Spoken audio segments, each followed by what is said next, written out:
Ngayon masasabi ko naman siyempre buti na lang na na-regain natin at siyempre hindi nagwakas do'n, 'di ba? Parang Yeah.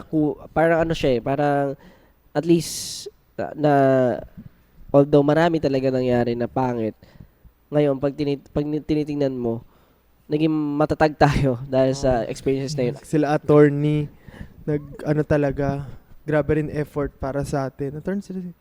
Tapos, ayun nga, sabi ni Josh, at least, parang kung titignan natin ngayon, at least marami tayong natutunan sa experience na yun. Kasi pag sa umpisa, nakaka-overwhelm eh.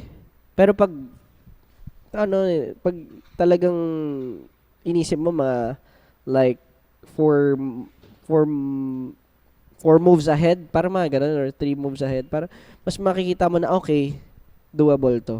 Magagawa natin ng paraan. Oo, tapos iba na yung feeling nung pwede na ulit gamitin yung SB19.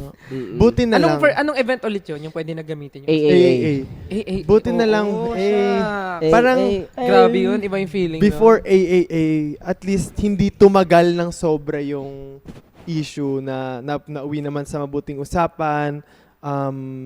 Parang nung naayos na napag-usapan na kung anong mangyayari, naging clear na lahat, parang luwag sa...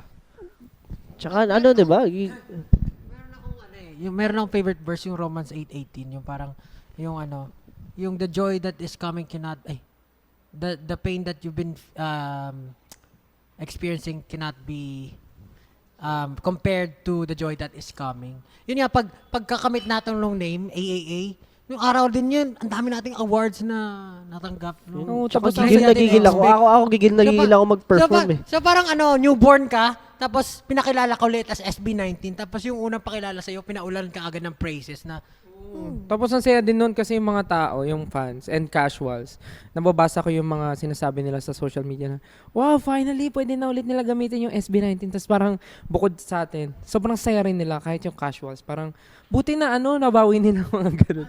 Oo, ang dami. Kasi nga 'di ba, parang first ulit natin yung na-event, tapos biglang lumabas SB19 na from Pablo Stelke and Justin. For the long run, puro Pablo, Josh, Telke, and Justin yung ginagawa nating name, 'di ba, sa mga Kilabot testings din yun, natin. kilabot yun. Tinanggal Sa ko mga rin yun sa brands, SB, sa mga social media natin. Meron akong highlights doon, ang pangalan Yesby, kasi bawal gamitin SB19. So parang ganun. Nung nabalik na sa atin, ang dami lang speculation. Sila, binili ba nila yan? Binili ba? Bumalik ba sila? Or kung ano-ano. May nag-sorry ba? Ganun. Kami po ay dumaan sa mabuting usapan.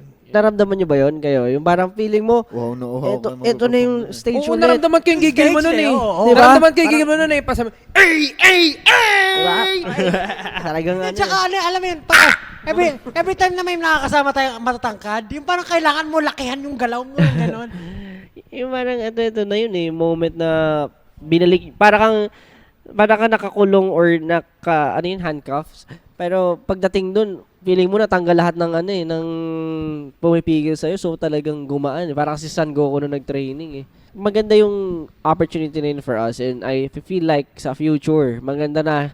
Siyempre, pag nagkaroon ulit ng AAA, mali mo, hindi lang din tayo yung marirepresent. Pero marami na sa Pilipinas na makakasama rin tayo na mga groups at saka mga OPM artists. Diba? After nun, dire-diretso na AAA, tapos nakabalik na tayo ulit sa ibang Asia Tour, tapos pinali. Yun na natapos. Amazing. Amazing talaga